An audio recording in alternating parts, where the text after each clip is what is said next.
On va parler un petit peu de séries spirituelles, qui seront plutôt en fait des séries psychiques. Bon, j'aime bien mélanger spirituel et psychique, mais là en l'occurrence ça va surtout être psychique. Il y a une tonne de séries psychiques. Donc là moi je vais vous en proposer 4. 2 anciennes, 2 nouvelles. Voilà. Donc c'est parti. La première, très très culte, très connue, qui s'appelle donc X-Files. C'est une série qui date de 30 ans et les saisons les plus récentes de 5 ans, parce qu'en fait il y a eu 9 saisons entre 93 et 2001. Donc là on est sur du 30-20 ans, et puis ensuite ils en ont refait 2 il y a quelques années, donc c'est entre 2016 et 2018. Puis après pour l'instant ça s'est arrêté, et a priori ça s'arrête au moment où je fais la vidéo en tout cas. Alors pourquoi c'est une série super culte? Parce que c'est quoi l'histoire en fait? C'est deux enquêteurs du FBI donc qui sont appelés pour aller enquêter sur donc des histoires qui sont difficilement classifiables, et c'est pour ça qu'on les appelle les files X ou les X-Files, c'est-à-dire les dossiers, on sait pas trop ce que c'est, il se passe des trucs chelous, il se passe des trucs un peu étonnants, ça rentre pas dans les normes, et donc c'est eux qui sont censés dans la brigade donc du FBI, c'est eux qui sont censés y aller. C'est un petit peu ça que l'histoire en fait, pour caricaturer, et ensuite c'est des épisodes qui se suivent en général pas, il y a quelques épisodes qui se suivent, mais voilà. Et donc le gros avantage est que ça va permettre de traiter énormément de sujets, et donc vous allez avoir énormément de choses qui touchent au psychisme dans X-Files. Donc ça c'est super si on veut commencer un petit peu à s'ouvrir l'esprit à qu'est-ce qui existe d'autre que ce qu'on apprend depuis le début à l'école et dans la société. Eh bien, typiquement, une série comme ça va pouvoir m'ouvrir un petit peu. Bien sûr, c'est une fiction, mais elle touche à énormément de choses qu'on peut trouver donc réelles à côté. Donc après, il faudra aller se renseigner, mais c'est toujours intéressant d'utiliser la fiction pour commencer donc à toucher à ces choses-là. Donc, qu'est-ce qu'on peut découvrir par exemple dans cette série? Donc, je suis allé revoir un petit peu pour faire la vidéo. Qu'est-ce qu'on pouvait trouver un petit peu des sujets un peu clés. Donc il y a 10 épisodes qui vont, ou plus, qui vont pouvoir parler par exemple de certains sujets parmi une tonne, parce qu'en plus il y en a plus de 200 des épisodes, donc il y a vraiment plein de sujets, mais c'est pour donner une idée. Donc vous avez par exemple de la pyrokinésie. Donc là on est sur la capacité de faire bouger le feu à distance, de manipuler le feu à distance. On va avoir un peu de vampires, on va avoir des loups-garous, on va aussi avoir un petit peu de sorcellerie, on va avoir aussi un petit peu de choses démoniaques. On aura un petit peu de la régénération du corps. Moi, la régénération du corps, ça me passionne toujours énormément, puisque je m'intéresse à ça depuis maintenant des années. La capacité interne de se guérir personnellement, de se régénérer, qui bien sûr nous est due. Il va y avoir aussi de l'élasticité du corps, donc la capacité donc d'allonger son corps et de le ramener à la taille initiale. Il y a aussi tout ce qui est extraterrestre. Alors ça c'est très très très associé à X-Files, puisque effectivement c'est quelque chose qui va revenir beaucoup dans la série, beaucoup de complots, beaucoup donc de choses comme extraterrestres. Donc ça c'est à voir, c'est-à-dire que moi c'est pas pour ça que je vais recommander la série. Je vous conseille pas spécialement de regarder X-Files pour les complots, bien qu'il va y en avoir beaucoup. Moi personnellement je m'en foutais quand je regardais ça, c'était juste pour le côté vraiment ouverture d'esprit gigantesque. Et ensuite pour les extraterrestres, c'est toujours c'est vrai que dans toutes les vidéos que j'ai faites, j'en ai jamais parlé. C'est pas un sujet qui me passionne beaucoup aujourd'hui, je le méprise absolument pas. Mais je me suis pas trop encore renseigné là-dessus, et puis c'est pas, on peut pas être sur tous les sujets en même temps, et c'est pas le sujet qui m'attire des masses pour l'instant. Voilà, donc je trouve ça très intéressant comme ça de loin, mais voilà, je suis pas encore un gros fan de sujet, et puis après on peut se perdre dans pas mal de trucs, donc voilà. Donc mais bon, sachez qu'il y aura bien sûr pas mal d'extraterrestres aussi dans X-Files. Il y aura aussi du mysticisme, et puis des histoires de clones. Voilà, comme ça, vous voyez, il y a des trucs assez différents, donc voilà. Je vous conseille vraiment une série même culte, même si vous êtes peut-être, je sais pas quel âge vous avez en chronologie, peut-être que vous avez une vingtaine d'années. Eh bien, peut-être vous dites, ouais, la série date de 30 ans, mais en fait, c'est vraiment, je vous conseille quand même, parce que il y a beaucoup de choses qui sont vieilles. Et puis moi, je l'ai revu donc il y a quelques années, et je l'ai vu en fait pour la première fois un petit peu. C'était mon père qui regardait quelques épisodes quand j'étais môme à la télé, mais ça me semblait un petit peu un truc d'adulte un peu bizarre, donc je comprenais pas trop. Mais voilà, donc et ça passe très bien, y a pas de souci. C'est comme dans tout, on rentre dedans et puis après ça s'enchaîne bien. Donc voilà, je vous dis, il y a 11 saisons au total. Il y a même eu 2 films, un qui est sorti en 98 et un en 2008. Et puis il y a même eu en 2001, il y a même eu une saison spin-off qui est sortie. Donc il y a eu pas mal de trucs autour de X-Files. Ça a été quelque chose vraiment de très très connu. Donc je trouvais intéressant de commencer par ça. Une deuxième série, donc aussi ancienne, mais cette fois-ci qui est moins ancienne, qui date de 10-15 ans, entre 2008 et 2013, c'est Fringe. Et vraiment, je trouve que elle est super à recommander en parallèle d'X-Files. On va être encore sur du FBI, on va être encore sur des enquêtes, et ça permet encore de découvrir plein de sujets différents. Même si là, on va être sur des thèmes un peu différents, et l'histoire va peut-être un peu plus se suivre. C'est passionnant, ça permet de toucher à plein de sujets, et pas forcément les mêmes que dans X-Files, donc même s'il de temps en temps va peut-être y avoir des doublons, on va y avoir aussi pas mal de choses différentes. Donc là, c'est 5 saisons entre 2008 et 2013. Et donc les 10 sujets que je suis allé chercher et que je pouvais proposer pour faire cette vidéo, j'ai écrit les métamorphes. Alors les métamorphes, c'est un nom un petit peu technique qui pourrait être dit en anglais comme shapeshifters ou doppelgangers. Et en fait, c'est simplement ceux qui sont capables de changer de forme et donc de corps. Par exemple, là, je me transforme en femme, puis après, je me transforme peut-être en animal ou je sais pas quoi. Bien que ce soit de la thérianthropie, donc c'est autre chose. Mais voilà, c'est en fait la possibilité de changer donc d'apparence, de morphologie, donc la métamorphie, le métamorphisme. Un truc très important qui revient dans Fringe, ce sont les réalités alternatives. Donc ça, je vais pas vous spoiler pour vous dire quand ça arrive, mais c'est très important dans la série. Donc c'est pas tout à fait la même chose qu'un univers parallèle, c'est une réalité alternative, c'est-à-dire là tout de suite le Eric du présent au moment où je fais la vidéo, donc ce serait plutôt le Eric du passé, puisque après c'est un enregistrement et c'est dans le passé, c'est plus vraiment dans le présent, bien que tout se passe en même temps, donc c'est un peu complexe. Mais une réalité alternative, ce serait simplement des directions différentes d'une personne, et donc c'est pas la même chose qu'un monde différent où il y a plein de choses différentes. Donc là, en réalité alternative, ce sera même une planète alternative avec des personnages alternatifs, donc ça va très loin. Et c'est très bien fait, c'est passionnant. Donc là, par exemple, il n'y a pas du tout ça dans X-Files. Donc là, ça permet de voir des choses différentes. Autre chose qu'on trouve dans Fringe, c'est il y a du vieillissement accéléré, il y a de l'imaginaire manifesté, des prédictions futures, de la lévitation, de l'invisibilité, de la psychokinésie.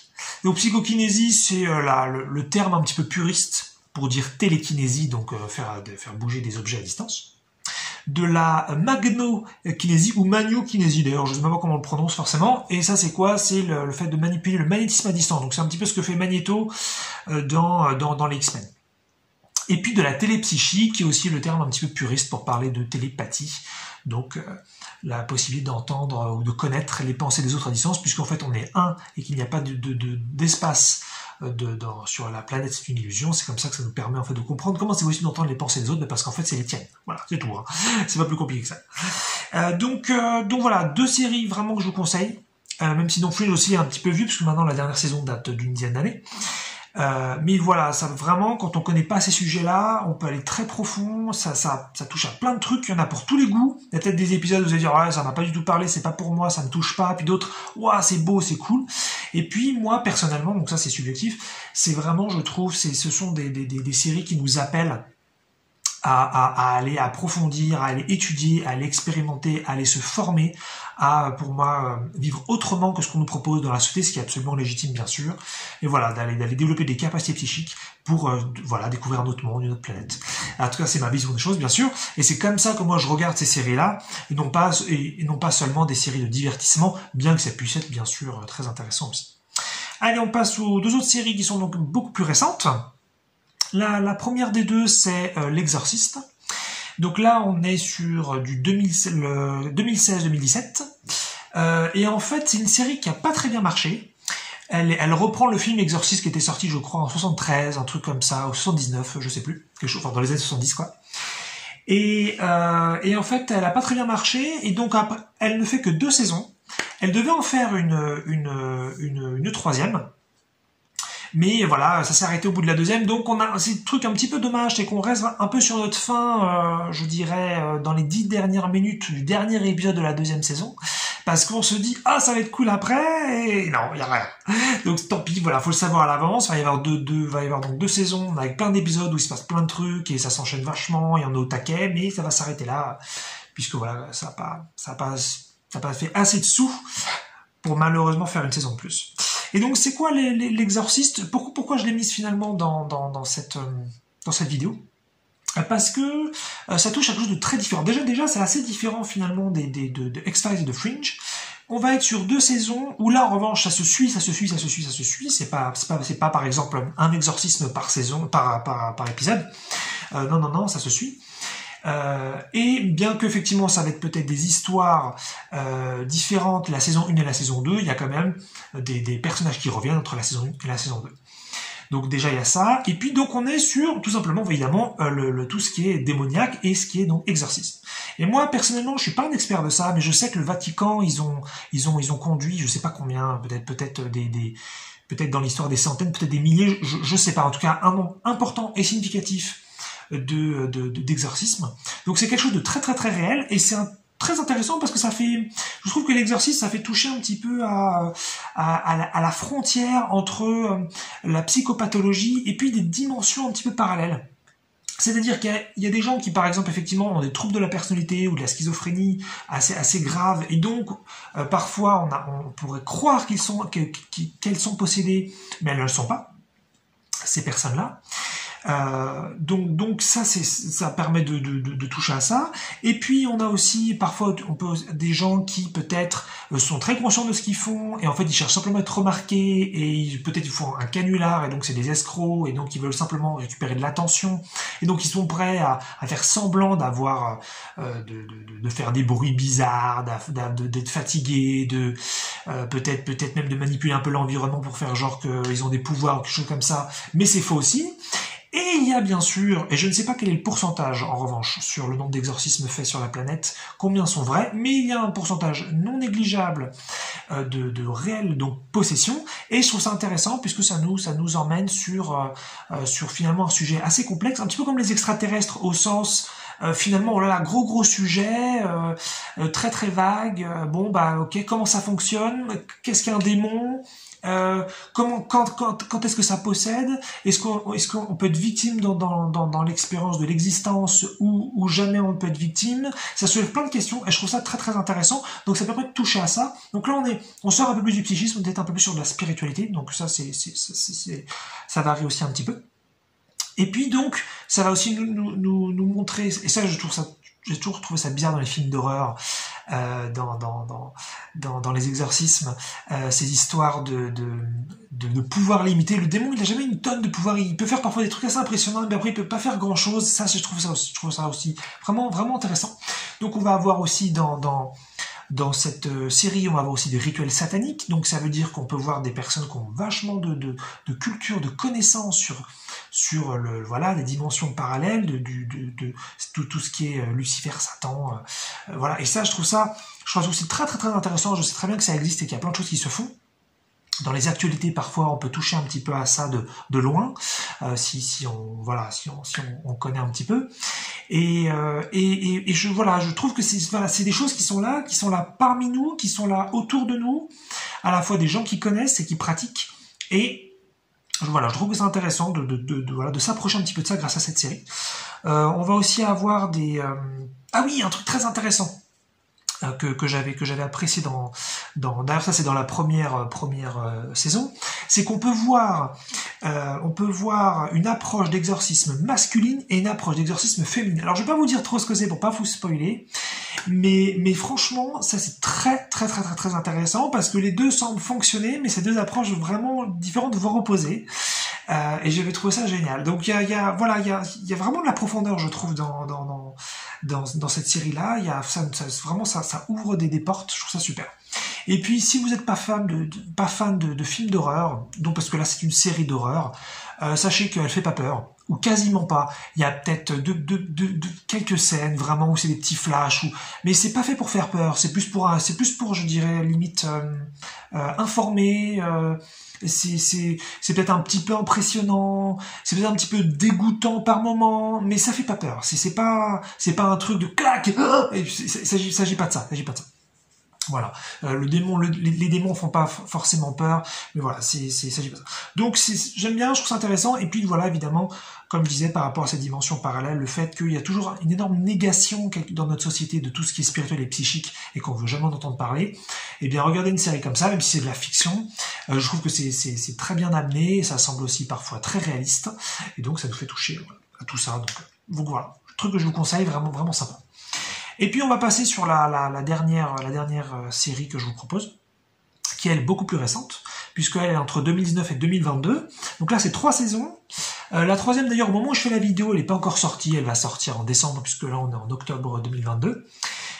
Et donc, c'est His Dark Materials. En français, ça s'appelle À la croisée des mondes. Et c'est l'adaptation, en fait, d'une trilogie. Je sais plus, je crois qu'elle est sortie dans les années 2000, cette trilogie. Et c'était un petit peu pour adolescents, voilà, un genre un petit peu d'Harry Potter au sens peut-être des personnes que ça cible. Et puis en fait, ça séduit même les adultes et c'est super sympa. Et j'avais trouvé, donc voilà, donc moi quand j'ai vu que la série sortait, j'étais un petit peu au taquet parce qu'il y avait un film qui était sorti, mais ça avait pas bien marché, donc c'est pour ça qu'ils avaient fait qu'un seul film dessus. Alors que là, il y a 3 saisons, ça veut pas dire que ça correspond aux 3 livres, mais en tout cas, voilà, en tous les cas, ça se suit, ça c'est sûr. Et donc, je vous le conseille, là on est beaucoup plus dans de la spiritualité que dans du psychisme. L'histoire, ça va être en fait, ça suit donc un petit peu le bouquin, et ce qui se passe, c'est qu'on est dans un monde un petit peu parallèle au nôtre d'aujourd'hui.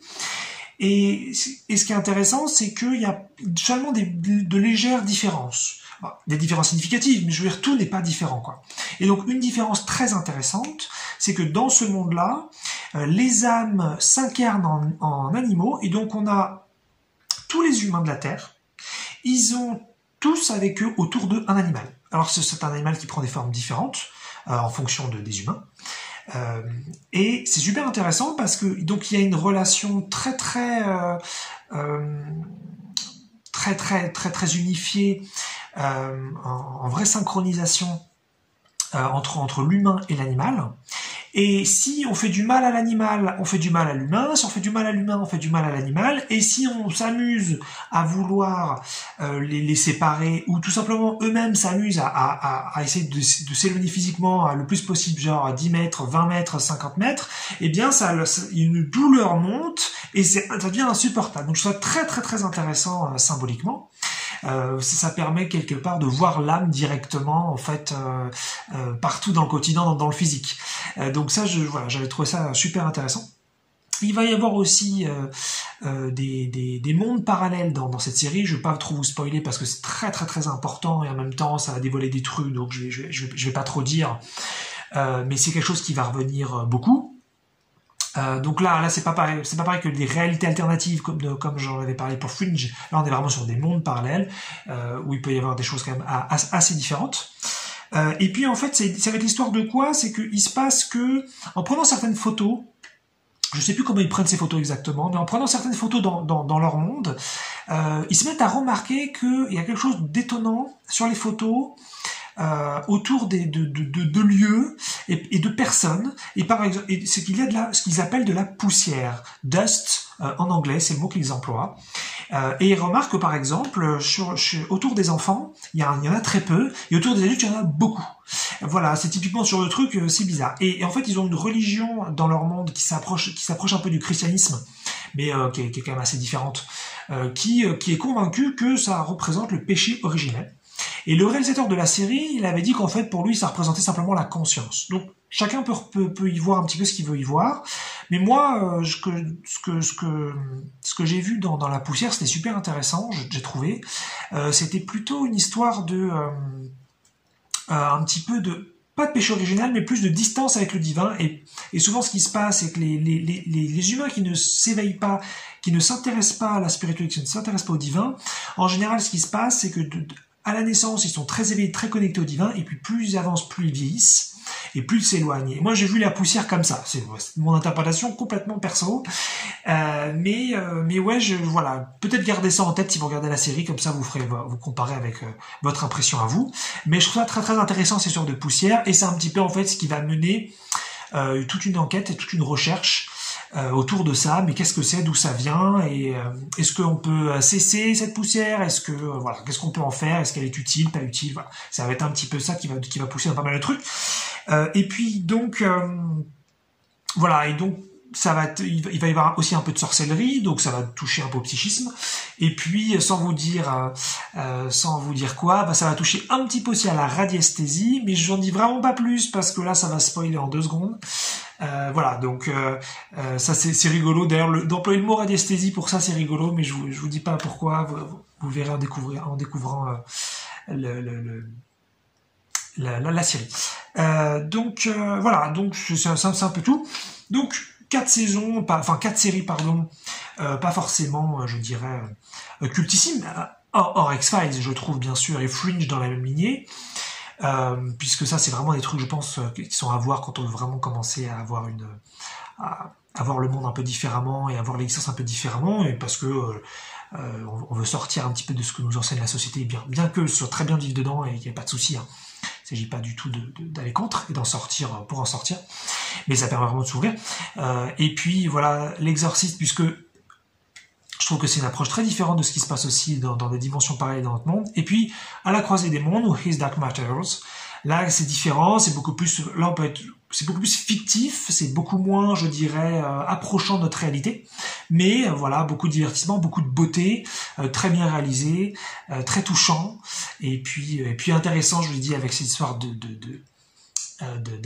d'âme en animal, c'est super bien foutu, voilà, c'est super cool. Je vous ai mis en description 4 liens qui vous emmènent sur un site qui va vous dire quelle plateforme de streaming diffuse ces séries, puisqu'il n'y a pas une seule plateforme qui va diffuser les 4. Donc voilà, s'il y en a une qui vous intéresse aussi toutes, bah regardez les liens et vous saurez si c'est Canal+, si c'est Apple, si c'est Amazon, etc.